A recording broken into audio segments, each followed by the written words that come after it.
How many times has Kamala Harris had conflicts with moderator? Brett, let's just get to the point.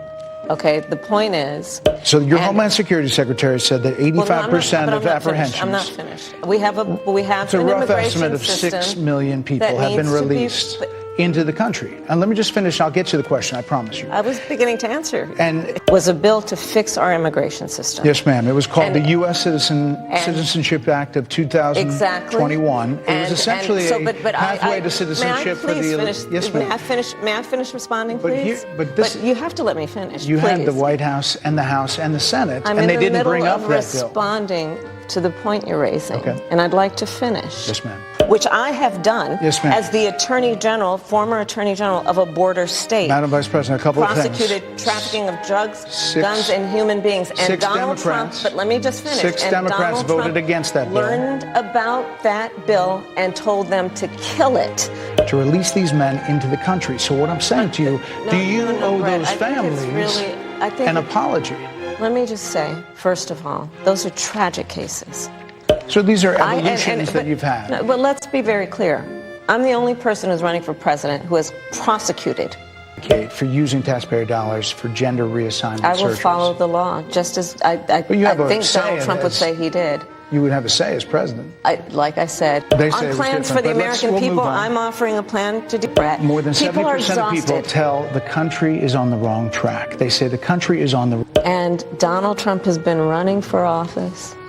But you've been the person holding the office. Come on. Madam Vice President. You and I both know what I'm talking about. You and I both know what I'm talking about. I actually don't. What are you talking about? What I'm talking about is that over the last decade, and it being about him instead of the American people, people are tired of that. If that's the case, why is half of this country is now supporting this person who could be the 47th president of the United States? Why is that happening? This is an election for president of the United States. It's not supposed to be easy.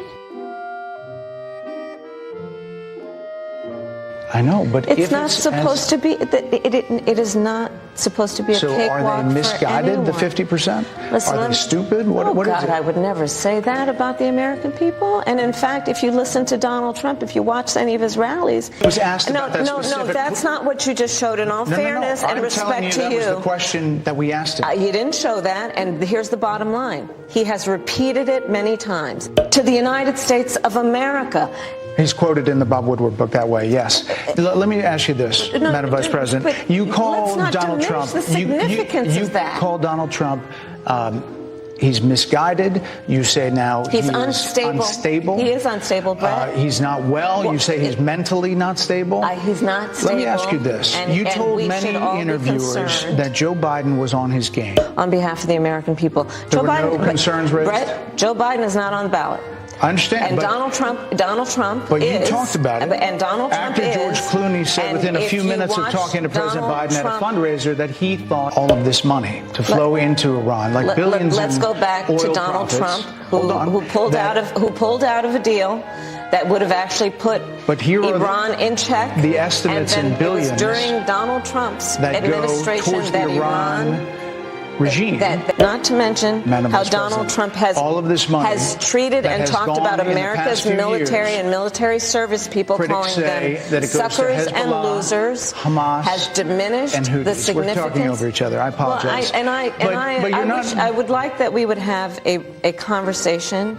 The choices that your viewers should be presented about this election, and the contrast is important. Yes, ma'am. And on the subject of Iran, I am offering, and that's why we invited you here, to see where you were in 2019 and where you are now. America's military and ensure we have the most lethal and best fighting force in the world. Madam Vice President, they're giving me a hard rap here. Well, I thank you for the time. I thank you for the time. It's good to meet you. Thank you very much. Thank you.